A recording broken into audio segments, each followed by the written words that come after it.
चलवा के पूछे के बा हेलो त इहा सब रह तो पता बा का गई जा है ने हाय जितना हमनी के मैं गाजीपुर गई मैं शेर बन जा त ए लोग खाती कुछ कह दे कि बाधे जब पगरिया अब बुलेट कड़िया आ देखि चेहरा हमर खिलेला मॉनिटर में पढ़ाइए ना इसको ये बैरिकेडिंग को पहले रोकने तो ये बैरिकेडिंग टूटेगा, सारा सिस्टम रद्द हो जाएगा। ये बैरिकेडिंग को प्रशासन के लोग कहाँ हैं? हेलो बैरिकेडिंग को रोकने को सारा बैरिकेडिंग टूट मन कर सारा बेकार हो हेलो नहीं आराम से हो जाइए। रुकिए इतना प्यारा सा व्यवस्था है सर गड़बड़ाए ना, आराम से आप लोग खड़े रहिए, बार बोलने दीजिए ना। अच्छा सब भाई ये लोग संभाल लेंगे लोग जाने दीजिए, आराम से खड़े रहिए, बस आराम से। थैंक यू देखिए 1-2 घंटे का और कार्यक्रम है, आप अगर सफल बना देंगे तो गाजीपुर के इतिहास में ये कार्यक्रम का झंडा लहर जाएगा। तो आप आराम से खड़े रहिए। ए सिपाही जी छोड़ दीजिए ना आराम से, आइए गाना है भैया लोग थोड़ा सा मार्केटिंग छोड़ अब कि बात है जब पगरिया अब बुलेट कड़िया आ देखि चेहरा हमर खिलेला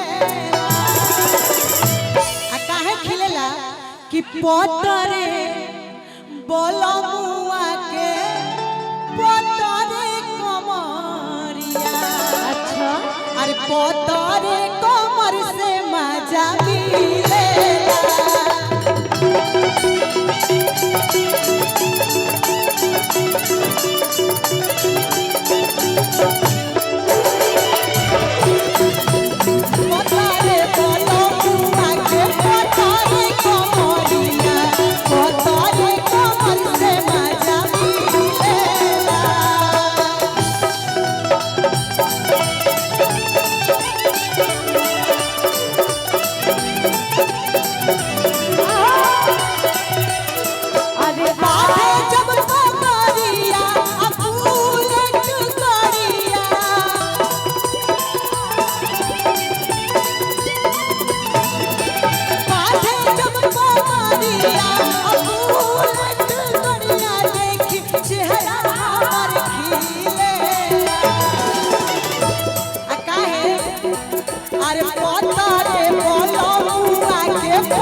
के पान जनी जान तू हमारा हो अभी से अपन रोहन सुधारा हो। अरे तोने को न लागे तोहरा लाज रजऊ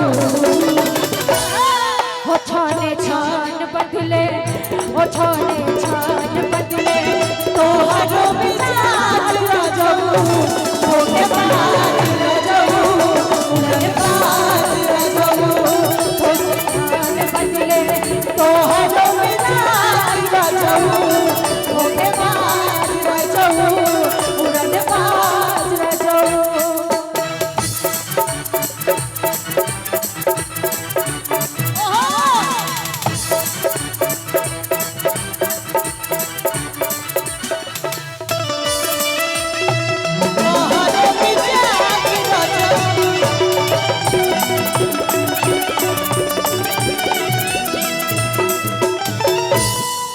हेलो, देखिए एक मैं आग्रह कर रहा हूं, मैं समझ रहा हूं कि आप सभी आनंद ले रहे हैं, लेकिन ऐसे आनंद लीजिएगा तो कार्यक्रम अभी ही बंद हो जाएगा। ना गोलू राजा को सुन पाइएगा, ना चंदन यादव को सुन पाइएगा, ना विशाल गगन को सुन पाइएगा। और एक बात है कि सब कोई सीसीटीवी कैमरा के नजर में है। आप लोग अपने सलीका से परिचय दीजिए। गाजीपुर की धरती जो है, जहां से एक से बढ़कर एक वीर योद्धा हुए, आप केवल माही मनीषा को देख के आप इतने उतावले हो गए? अरे पगले, मैं तो गाजीपुर का इतिहास देखता हूं तो आपके हाथों में AK-47 होती है और सरहद पे जवान जाता है, जवान बनकर के सरहद पे जाता है और AK-47 लेकर के भारत मां की रक्षा करता है। आप माही मनीषा पे इतना उतावले हो रहे हो? आप थोड़ा सा धैर्य का परिचय दीजिए। आग्रह करूंगा, आई लव यू, थोड़ा सा धैर्य का परिचय दे दीजिए ताकि लगे कि मेरे दुलरुआ भाई संस्कार से कार्यक्रम सुन रहे हैं। बस शांति बनाइए, शांति। इधर भी आग्रह करूंगा कि जितने हमारे नौजवान साथी हैं, आप शांति बनाइए। माही मनीषा आपकी मोहब्बत में आई है, लेकिन गाजीपुर का इतिहास ये वीर अब्दुल हमीद की धरती है। पाकिस्तानियों को धूल चटाने वाले वैसे सपूतों की धरती है।